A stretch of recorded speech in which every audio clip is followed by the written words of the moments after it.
fellow travelers, and welcome to the Traversing the Stars podcast. How are my loyal listeners? Thank you for your continued support. And as always, hit that subscribe button, everybody. We have an amazing show for you all because aboard the mothership is the great comedian Gus Tate.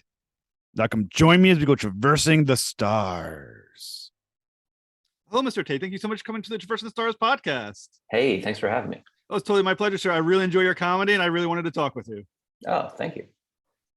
So we start off with the question of inspiration. So what inspired your desire to become a comedian, and who your earliest influences? Oh, man. What inspired me? I guess I just went to an open mic with a friend one time who wanted me to go with him, and I chickened out a few times, but eventually I did it, and I never stopped. I got addicted, I guess. Influences? Yeah, I don't know. I wouldn't say that I'm like trying to emulate anybody exactly, but let's see. I think I think my first comedy album that I bought was Jim Gaffigan, and I had David Cross. I mean, now it's Louis, Louis C.K. I love Louis. He's like my guy. But yeah, I guess that's about it. So when you went to the open mic, was this like spontaneous? Did you have prepared jokes that you presented, or was this off just on the top of your head? No, it was prepared. It was badly prepared in retrospect, but yeah, no, I was pretty nervous. How did it go the first two times you did open mic?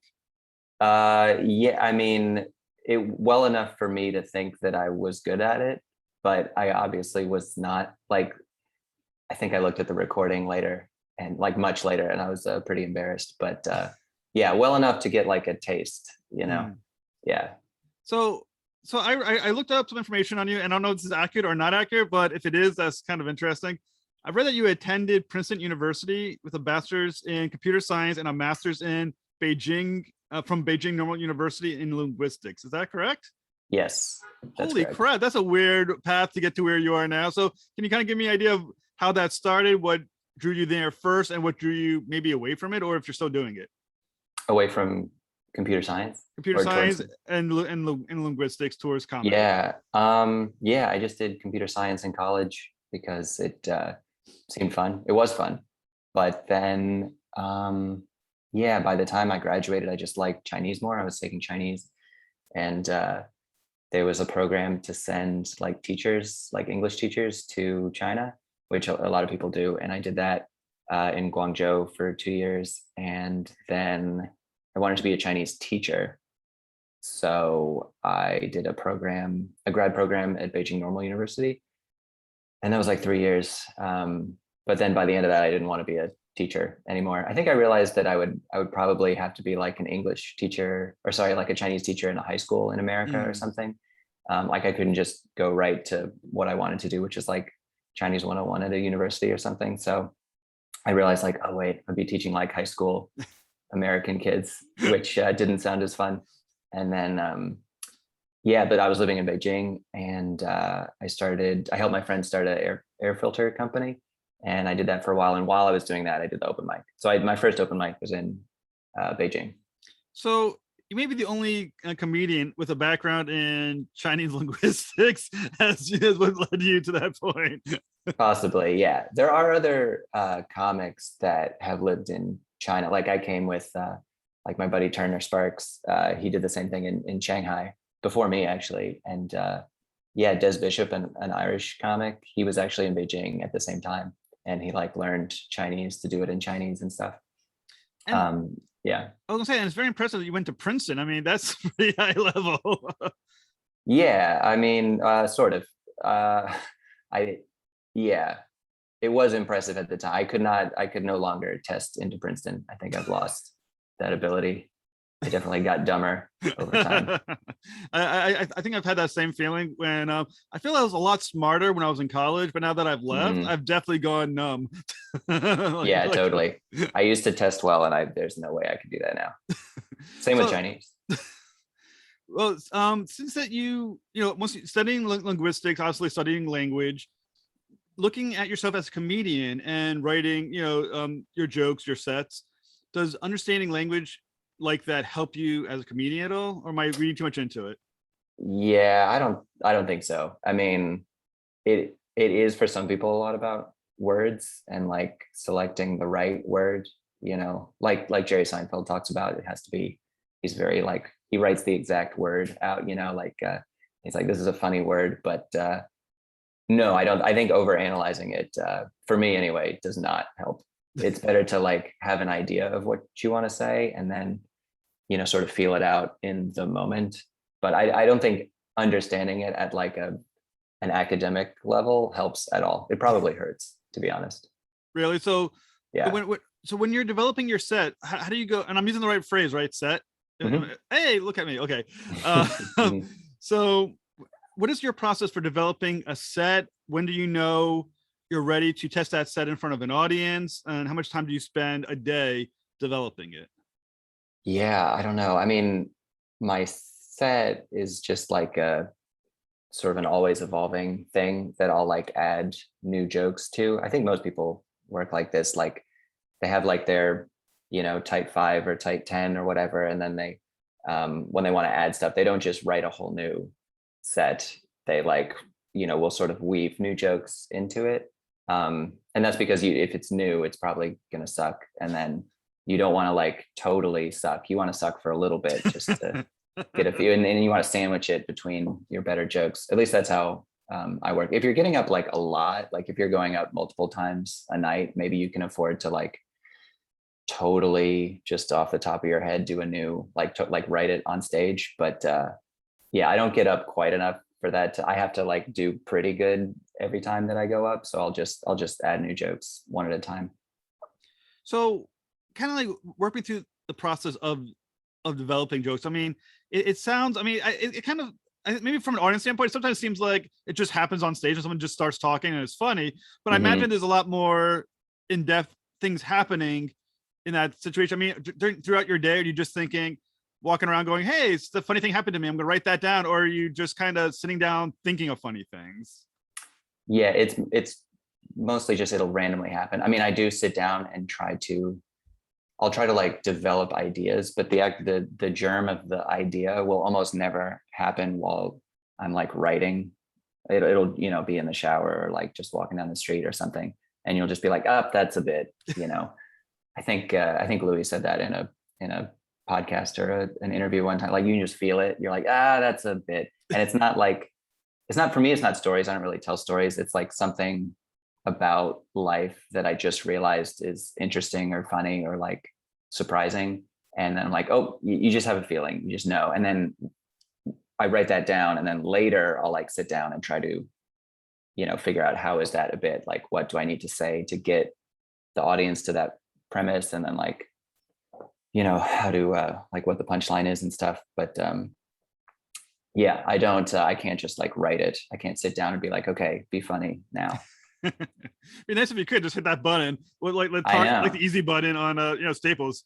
Totally. I mean, some people can do that. Like I'm not like a funny person normally. Like I have to like get it all. I have to know what I'm going to say. But some people, yeah, they're just, they press a button and they're on and they're funny. I do want the audience to think that is how. I mean, if anyone is thinking of coming to my shows, yes, I'm very funny all the time. So when before you go on stage, how much time are you spending practicing? Are you like doing it in a mirror, your stand up? Are you just kind of testing it on the fly? No, not really in front of. I mean, no, I don't think I really do that. That's the thing about stand up is that like you have to do it in front of people. Otherwise, you're not really doing it. Like, I mean, you can do it in front of a mirror, but I think that would make you too like wooden and too like rehearsed. Or it would do that if I did that. It would make me too like it would be too rehearsed. So yeah, it's funny. Like every performance is also a practice, and every practice is also a performance. So it's sort of like you have to like balance like you're performing and like how much of your set is like practicing for the next one and how much is like for these people right here. Obviously you have to make it seem like it's just for these people right here, but yeah, it's also just yeah, I don't think you can practice in front of a mirror. You just have to do it. You can write. I mean, that's what you do is you write when you don't have people in front of you. But no, you cannot. You can't do the thing. It's not like a violin where you can do the whole thing in your room by yourself Yeah, and get good. You have to get good on stage. that must be scary because if you're testing something out in front of all these people, how does much of that kind of just freak you out a little bit, thinking, oh, this is my first shot, let's see what happens, or is that what makes it exciting? Yeah, it definitely makes it exciting. I mean, I've been doing it for like almost 10 years, so like you sort of like know, you have a feeling of like if it's going to work or not. I mean, but you never know until you actually do it. But it's no longer at the point where it's like, ooh, I hope they like it, because now I know if they don't like it, it's not that they don't like me, they just don't like the joke, or maybe they don't like me, but I don't care, is what I'm saying. Like that's what when you start out, you're like, oh no, they don't like me, but now Yeah. it's like that's just part of getting better, is like letting people not like you. But there is an element of excitement because it could be a good bit, if you have a bit that you're like excited about, you're like, ooh, I hope this one works. Yeah. That'd be so cool if this one worked. And then you're like so bummed when it doesn't. So, but now that you have like been doing it for 10 years, do you find that because people are now know you, they kind of give you a little bit more like a benefit? They kind of are like, all right, here it comes, we're ready to laugh because it's Gus Tate, and you know what I'm saying, they kind of like already are kind of prepared a little bit. No, I don't know who you think I am, but people people do not go, oh, it's Gus Tate. Yeah, I'm not. I don't think people know who I am. Well, when you are doing your sets, right? Hmm. And I mean, I'm sure your sets always go well, but let's say that one doesn't go well. Are you able to figure out if it's a issue with the joke? Is it a delivery issue? Is it an audience issue? Like, how can you tell which one is the problem? Yeah, that's a good question. I think, yeah, at this point, you kind of know. Like, there's a lot of self-deception that goes on at the beginning. You're like, it was a bad audience. Like, just to protect your ego, you're just like automatically like, it was probably something with the crowd or the room. It was like a weird noise. But most of the time, it is you. Like, there's something that, even if there's something weird in the room, there's something that you could have done to make it better, to like mitigate whatever was wrong. But yeah, I mean, it's just something that you have to kind of feel. And you can also like, usually you catch a little bit of the comic before you, so you can tell if they're weird. And like sometimes you'll like see a comic that you've seen before and they're funny and this bit is funny, and it doesn't work and you're like, oof, something wrong here. So you kind of know. Yeah, you kind of know, I guess. So when you are watching the comic ahead of you a little bit, are you kind of gauging what jokes to tell at that moment because of what you're seeing in front of you, or is it one way or another? You're in for a penny, in for a pound. You're just gonna go in and do it, and at this point, it's too late. Yeah, I mean, most of the time it doesn't affect what I'm going to say. Like it's not like, ooh, they don't like that kind of joke, or like, ooh, it's sensitive, I better not do this. The only time I'll change it is if somebody has a joke that's very similar to one of my jokes, and then if I did it, it would sound like I had stolen it or something. Yeah. Then I won't. Then I'll change it. But yeah, I very rarely will be like, ooh, better not. Like I don't like tailor it to the crowd. I sort of stubbornly am like, no, I can make it work. So how much does it piss you off when you're about to do your joke, you find that the guy ahead of you did something similar? You're like, son of a bitch. Yeah, yeah. It has only happened I mean, maybe like 2 or 3 times where that's happened, but it's really not a big deal. It's not like, my closer, I've got more jokes than that. So I just do another one. So with obviously you've been doing it through COVID and just recently. So how much of an impact did COVID have on your career as a comedian, and how difficult was it to, as at this period of a comedian, to make your living when obviously the shows are shut down? You're not able to do your stand-up at that point, and it went on for I guess over a year and a half. Yeah, I mean, it was devastating. Well, first of all, I don't really have a career yet. I mean, I still have a day job where I make money, and I mean, I get paid for spots, but it's not like it's not a what I would call a career. But yeah, I mean, it stopped. It like completely stopped for a while, and then people started to do Zoom shows, and those were like, they kind of sucked, but they were like a way to keep it going a little bit, like keep the yeah, like keep the practice up. And then yeah, when it started up again, it was actually better than before. It felt like, partly Yeah. because I think audiences were they were just excited to be out again, and they were like, those crowds were great. But also because I think, at least a lot of, I think the clubs that I work at, they, during COVID, they were like, oh, we got to start paying people. We got to start, because they didn't used to pay everybody. They paid like the big people. And then for some people, it was just like, hey, you're happy to be here, right? And that was for sure true of me. I was just happy to be there. So I do spots for free. But then during COVID, it's like, oh, we got to give these guys hazard pay, because they're coming out, they're like risking their lives potentially. So they started paying. And then after COVID, they were like, oh, we should have been paying people the whole time. So we'll just keep doing that. So now I get paid for spots. I get paid for every spot, which didn't used to happen before. So actually, I mean, probably net positive for comedy. So thumbs up for COVID. Thumbs up for COVID. Yeah, for sure. That's a nice way to look at it, but at least Yeah. you got paid for, which is fantastic. Yeah, no, it's great. COVID was fantastic for podcasts too. I will point out. Right. Yeah, I bet. I kind of wish my show, because this one started in November, but I was on a different one before that, so I kind of knew how the growth looked. I kind of wish, if COVID could last a little bit longer, it'd been fantastic for me, but unfortunately, I missed the window just by a little bit. People got healthy too quickly. Yeah, totally. I know. Yeah, exactly. So once again, I think one of the big discussions of comedy right now is, and the big debate is, what can be said in comedy now versus what used to be said. And there's always a talk about, comedy has been restricted and everything else. As a comedian at this point in time, where do you land on that conversation? Yeah, I don't know. I mean, on the one hand, like cancel culture it's definitely a thing. I think there are people that are like, this is not a thing. It's definitely a thing. It's just, I don't think it's affected comedy that much, or it hasn't negatively affected comedy the way a lot of people will complain about.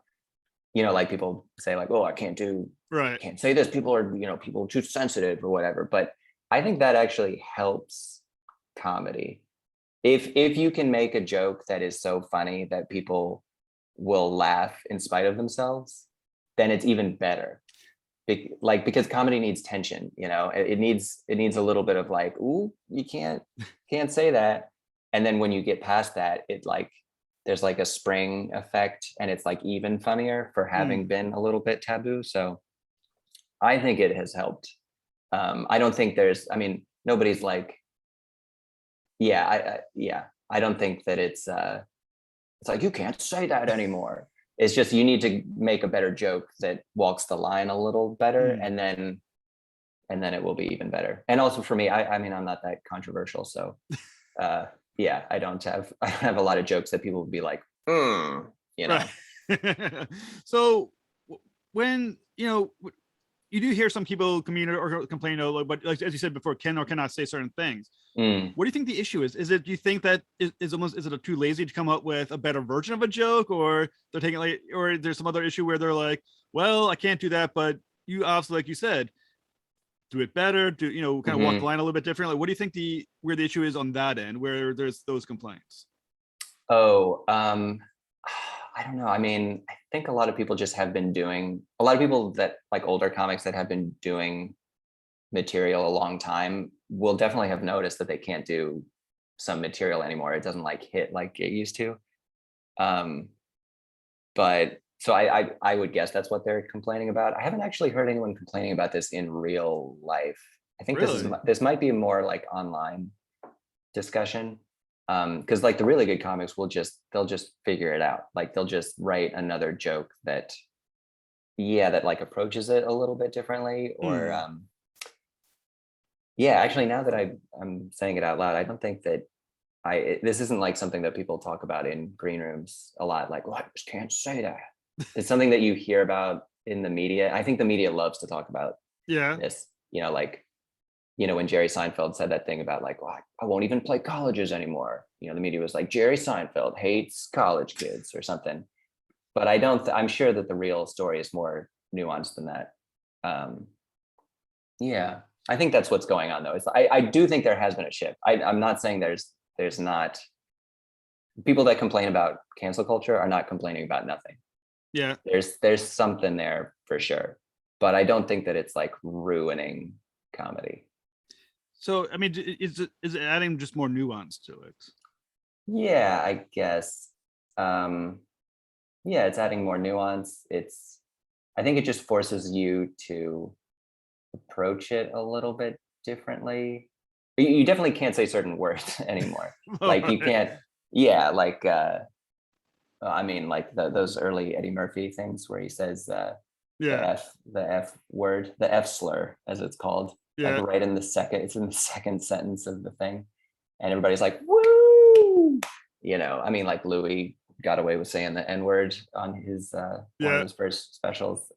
You can't do that, but you can do sort of that. Do you know what I mean? Like you can still talk about those things, but just in a different way. I'm struggling to think of an example here, but Well, so when you're dealing with social media as a comedian, how is that something that's more helpful or more of a pain in the ass? Because for obviously, for no matter what you say, a certain percentage of people are gonna be like, son of a bitch. You know, I mean, like, is it something that, but it's also helpful in some level that you're getting, hits, likes, people are tweeting you or at you, commenting, which always bumps you up a little further. yeah. Where's the balance of social media in your life as a comedian? Yeah, I mean, this is a very recent thing for me because I've only recently had any measure of success on social media. Like I think 2 months ago, somebody told me about Reels on Instagram, and I didn't know. I was on TikTok, but I didn't know Reels was like a huge deal. And somebody was like, "You should put that video on Reels." And I was like, "Really? People use it?" He's like, "Yeah." And it like, yeah, it's got like 1 million views on it. I was like, "Oh, okay. I'm just gonna do this from now on." And I think it's because of the controversial aspect of it. Because I had two bits that were like, I don't think are that. I mean, they're like, to me, they're obviously jokes, but Yeah. they're like vaguely, casually misogynist a little bit, or like on their face they Oh, are. I know which ones you're talking about, and I must say that's how I found you was from that reel, and I thought it was Oh, gotcha. hilarious. Was it the stay-at-home dad one? Yes, which I thought was that really is one of the funniest thing, and I think where it's so funny is that twist. You built up a certain conversation, you got the crowd cheering, and you're able to make that quick twist at the end, and that was that was like a perfect twist. Oh, And thank you. I think and then I think what I liked the best about it that it landed. You know what I'm Yeah. saying? It didn't get that dead silence of motherfucker. It was like people are embracing like, oh shit, that is Yeah. funny. And the same women that were like, snapping when I said that I like, oh, it's I understand all the work women have been doing. They're laughing at the end too. Yeah. It's not like they're like, hey, Right. although that does happen. And it's funny when that happens. But it's also funny when the dudes are like, this guy's pandering, and then at the end they're like, oh wait, he said, like seeing both at the same time is really funny. But that's what the joke is about. It's like it's just that I don't like it. I don't like clapter. I don't like, yes, I agree. And I think it's funny to punish that. But the reason that clip got so big, I think, is because of all the arguing in the comments from people completely misunderstanding it as a joke. Like there are people being like, it's mostly men, to be honest. It's mostly men being like, hell yeah, it's not that hard. Like bitches be complaining about nothing. And there's, I mean, so many, and it's very few women, but there are women being like, actually, it is very hard, blah, blah, blah, blah. And then, I mean, there's like comments in there that I can't even keep up with them all, but there's, like 30 comments deep of people like putting their own life story in there, like, well, I was a stay-at-home father for blah, blah, and it was actually, and then blah, blah. It's like, I just can't imagine these people, like who is on Instagram, like, but I also don't want to complain too much because it's helping. Right. So when you're reading through these comments, and obviously, I mean, the ones that are positive are obviously wonderful. You're like, hey, thank you so much. The ones that are negative, like, how tempting is it to go jump in and be like, no, listen, you understand, blah blah. I mean, like, do you want to fight back, or do you just kind of like take that, enjoy what you got?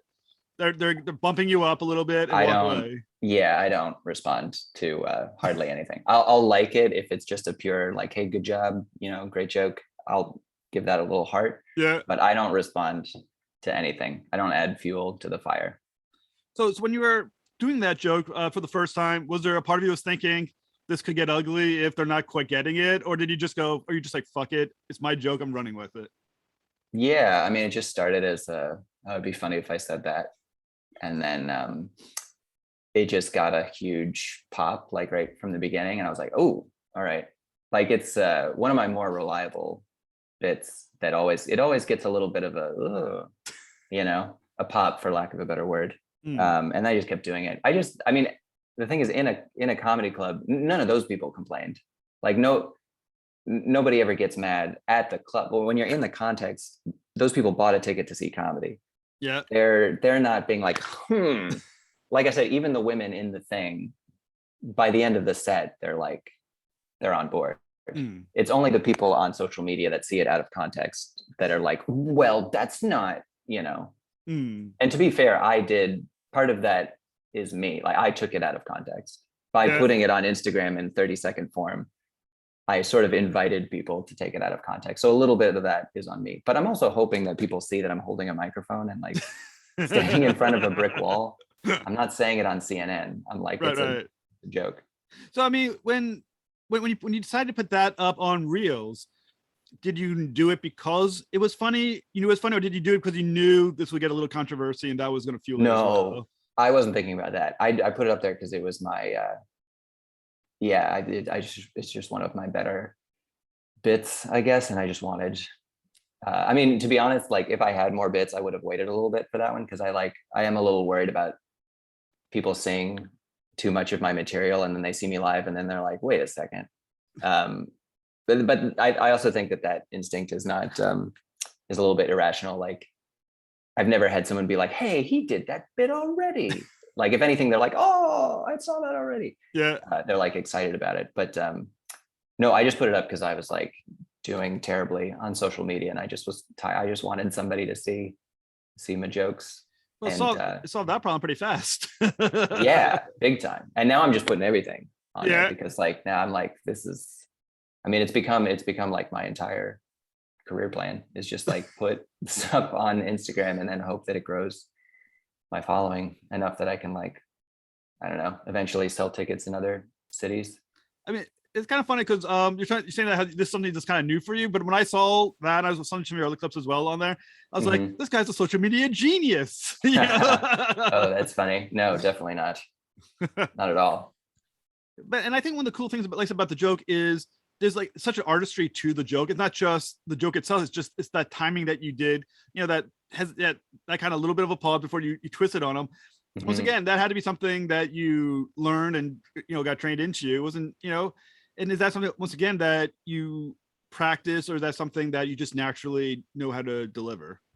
Oh, I mean, that takes practice. I mean, it takes practice with the bit. Like with every bit, there's sort of a wave of it that you have to like ride, but also just in general, I think it's just something that you have to like feel, like if you said it exactly like I said it in that clip, every time it wouldn't work. You have to kind of feel when the audience is like, because sometimes they don't clap, like I'll say like, I just, I understand all the work that women have been doing, and there's no women that do that. And I have to sort of adjust it. Do you know what I mean? Like there's this little like wave in the audience and you have to like right as they're coming down from the woo, that's when you hit them with the second part. And that's true of other jokes too. You just kind of have to feel, I don't think there's any way to describe it in words. You kind of have to like feel the room and like hit them on the, like, do you ever play that like phone game where it's like a little bird riding the waves of a, I think I know what you're talking about. Is that when I'm trying to remember. It's not Flappy Bird, but there's like a bunch of hills and you have to like make this bird like surf down the hill. Yeah. And like he like ride a big wave and then he lands again. And if you hit the wave like this, then you stop. But if you hit the wave like this and you just slide down it and you accelerate. Like that's kind of what comedy is. You have to like sort of feel where people are laughing and coming down off of it and catching their breath. And then if you hit them with the punchline right when they're at the bottom of it, then it'll like shoot up faster. But if you say it too fast, then people are like, whoa, there's like a little stutter. That's cool. So as a comedian, how do you take, because sometimes, obviously I watch stand-up. I love watching stand-up. Mostly on TV. I'm usually too lazy to leave the house and go to an actual club, but usually on TV I do watch. And you get the clap. You know, instead of laugh, you get the like. What is, as a comedian, how do you take the clap? You mean like clapped, or like when people are like, yes? Yeah, they say a joke and they'll clap, but they're not laughing. Oh, yeah. I mean, there's parts there's like an applause break where people are like laughing. Sometimes like if people laugh so hard that like clapping is the only next response, that's good. I mean, you want that. But yeah, what you don't want is like you say a thing like, I think that, you know, you say like, I don't think guns should be allowed in America, and everybody goes, woo, yeah. You know, even if you agree with that, I don't think that that's like a good, that I don't think that has any place at a comedy club, unless you're like going to work it into a joke somehow. But yeah, but I guess I don't always have a thing prepared for if people do clap. Yeah, you know, it's not that joke that we were talking about is a specific thing that I was like designed to do. I don't have an off the cuff thing for if people clap. Now, do you have anything prepared? Like, I mean, I don't know if it's ever happened, but every once in a while you get the hecklers. Have you ever, like, do you have prepared jokes to deal with them? Has it ever happened? Oh yeah, for sure. I mean, all the time. Really? Like, yeah. People are such asses. Yeah, they are. Well, the thing is, I think the thing that people don't realize is that most heckling is people trying to help. Really? Yeah, it's not. I mean, the classic heckler scenario is like, "Hey, fuck you," like you're not funny, but that almost never happens. It's always somebody. It's some like drunk person in the audience that's like, "Well, I got some funny to add to that," you know. Like if you were in a social situation, somebody says something funny, you naturally want to like kind of join in on it. Yeah. And I think people are acting on that impulse. And that's actually more disruptive than antagonistic heckling. Because if it's somebody that's like, fuck you, you can just be like, hey, get the fuck out. Or I don't know. If people already don't like that, if they like you and they don't want people to interrupt, then dealing with a heckler is easy because you just tell them to shut the fuck up, and then they'll, most of the time people will be like, yeah.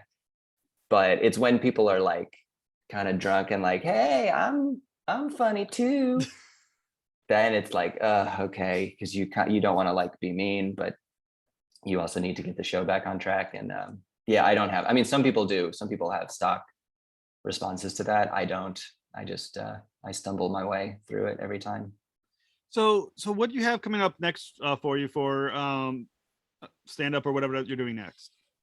Yeah, hopefully I'm gonna record an album and a special at New York Comedy Club. Oh, I don't know if I'm allowed to officially say that because we haven't like set a date or anything, but it'll be some. Yeah, I'm gonna do an album sometime in November, and that'll be at New York Comedy Club, and yeah, I guess that's it. That's all I'm doing. I'm usually at like New York Comedy Club or the Comedy Shop.